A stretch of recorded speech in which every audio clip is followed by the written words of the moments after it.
Hello everyone, it's Lindsay, and today I'm back with another Bible journaling process as I continue to work through Trusting a Good God from ByTheWell4God.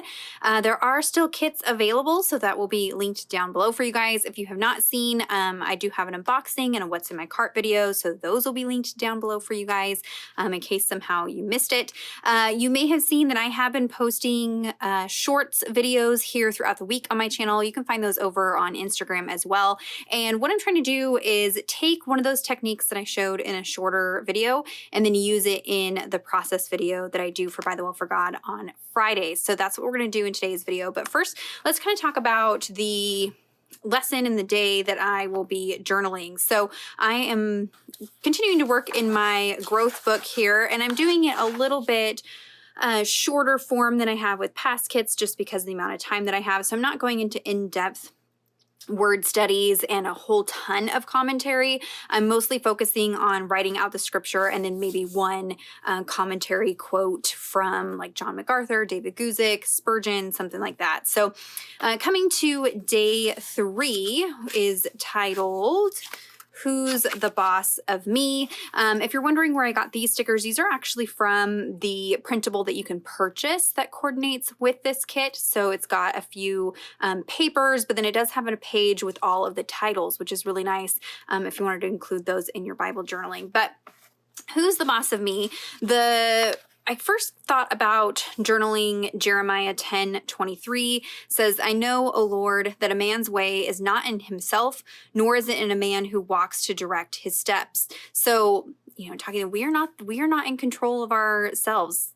God is the boss. He tells us where to go, when to go, how to go, and it's up to us to obey and to listen. And so MacArthur says that man is incapable of guiding his own life adequately. This prayer shifts to his need of God, who had a plan for Jeremiah before he was even born, Jeremiah 29:11.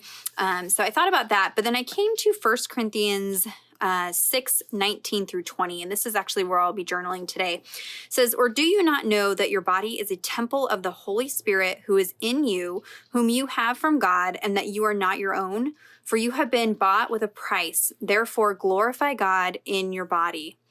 And MacArthur's commentary really got me. He says, a Christian's body belongs to the Lord, is a member of Christ, and is the Holy Spirit's temple.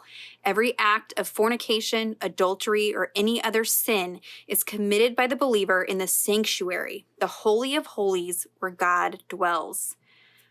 That should make us stop and think before we commit an act of sin, that we are vessels for the Holy Spirit, and we are performing that sin with the Holy Spirit in us. We're the temple. I mean, it's like walking into a church and having an affair. I mean, it's grotesque and sounds awful, but that is something that we need to keep in mind and should help us turn away from sinful behavior and stop us from committing some of those sins. We are not perfect. Thankfully, we have the strength of God to help us overcome sin. But until we are glorified in heaven, perfected beings, we are of the flesh. There are going to be days that we fail. But thinking of this, that we have the Holy Spirit within us should make us stop before we commit that sin. I know maybe as children we have, grown up almost like Elf on the Shelf style, which is a horrible way to teach it, but that, God sees everything. Don't do that because God sees everything. And you kind of have, I don't know about you, but sometimes we feel like we can hide from God, even though that's not possible. But remembering every part of the Trinity, but specifically that we carry the Holy Spirit within us.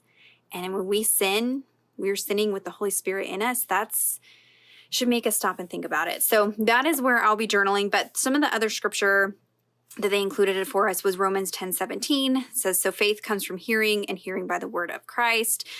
So going into, let's see.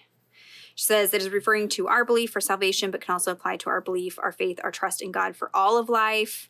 And then Deuteronomy 32:4, the rock, his work is perfect, for all his ways are just, a God of faithfulness and without injustice, righteous and upright is he. We can trust God to be the boss of us because he is faithful, he is righteous, he is a just God. And so we can trust that he knows what is best for us.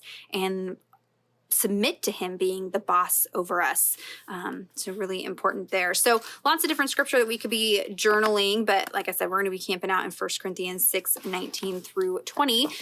So moving on to what I'm going to do in here. So I'm continuing in this smaller Bible, again, to kind of give you guys some inspiration and some help with larger elements, or, creating alongside the text. This isn't the interleaved where you have an entire blank page. So if you are convicted about covering up the text, it can be a little bit trickier to journal in something like this. So what I'm going to use for my background is this piece that I created in a shorts video this week. And I was using a jelly printing plate. There are tutorials online on how to make one of these yourself. If you'd rather do that, that is an option, because these can be, $20 to $40 for one of these jelly plates, depending on if you find it on sale or not. So check out YouTube. There are recipes for how to make your own at home. But this, you apply mediums to, and then pull a print off of it with like computer paper. Today I'm using collage paper from Dina Wakley. This is kind of like tissue paper, basically. The collage paper I've used from Tim Holtz. It's this like frosted with like a black printing over it. This is that same material. So I created my own collage paper. And what I did was I just added some Distress Oxide inks. I used pumice stone, ice spruce, and tattered rose, blended that over the jelly plate. And then I went ahead and stamped on it using the Pattern for God stamp and tea dye. So again, I do have a shorts video. It'll be linked down below. I'm not going to show how to do it in this video. You can see it in that shorts video. It's pretty simple, but I inked up the stamp with tea dye. That gave me this contrast where you could see, see the printed image on there. So ink was blended on the jelly plate, stamped on the jelly plate, and then pulled the print off with this collage paper. And so this Pattern for God is a repeating stamp. And so it wasn't perfect. I just kind of laid it in the center, but because I could kind of see where it had picked up ink from the jelly plate, I could continue stamping all the different areas of here, and then just made sure to kind of wipe off the stamp in between each impression. So you can see that video down below, but I'm going to use this for my background. So if you've ever created with distress inks, you know that they can bleed through. Maybe you're timid about creating directly on the page. This way you can create a background and then basically just glue it, decoupage it into the page, and I shouldn't have to worry too much about bleed through. This may reactivate a little bit once it gets damp, but we'll kind of experiment and see. So basically I have pumice stone here, ice spruce here, tattered rose here, and stamped with the tea dye. You can see that. So that'll be my background. And then there were these larger elements in the die cuts. And so obviously these would cover the text. And so we're going to create like a little tip-in piece utilizing these larger elements. And then I was going to use this word card for temple. I ended up typing "my body is" and then stamped out temple onto one of these labels, and then I just attached it to some cardstock and cut it out so it's like an ephemera piece instead of a sticker. I'm actually going to cover that up, so I made kind of my own title. And then I am going to use some of these gold foiled pieces that I did, I guess 2 weeks, maybe last week or the week before. I have a shorts video showing how I did these using toner ink from Heidi Swap. And so there was a lot of questions about this. So you can check out the comments. I answer lots of questions. I will link that shorts video down below. So should be a fairly quick and easy page to put together here in 1 Corinthians 6:19 through 20. So let me go ahead, put you guys on fast forward, and we'll put together this entry. All right, so we're going to decoupage this print into this Bible page. So I'm just adding a little bit of matte gel medium. This is meant to act like a glue. You could probably also do this with some clear gesso if you wanted a little bit of, gritty toothiness, but I'm wanting to glue this down to the page. So I'm going with multi-medium matte gel from Ranger, and then just smoothing that collage paper that I created down. And then I am going to add a layer of the matte gel medium over the top of that. And that basically makes the paper kind of like blend into the page. And so it looks like you created this background directly onto the Bible page, but you didn't have to fuss with, gel plate transfers into your Bible, which can be a little tricky. And at this point, the page is sealed. So if I wanted to go over it with more mediums, dye-based things, it won't bleed through because the page is prepped at this point. So now I can just add on my other elements. I'm using a Diversity highlighter to highlight the verses, pulling in those foiled pieces that I created. I will link that Reels video down below for you guys as well.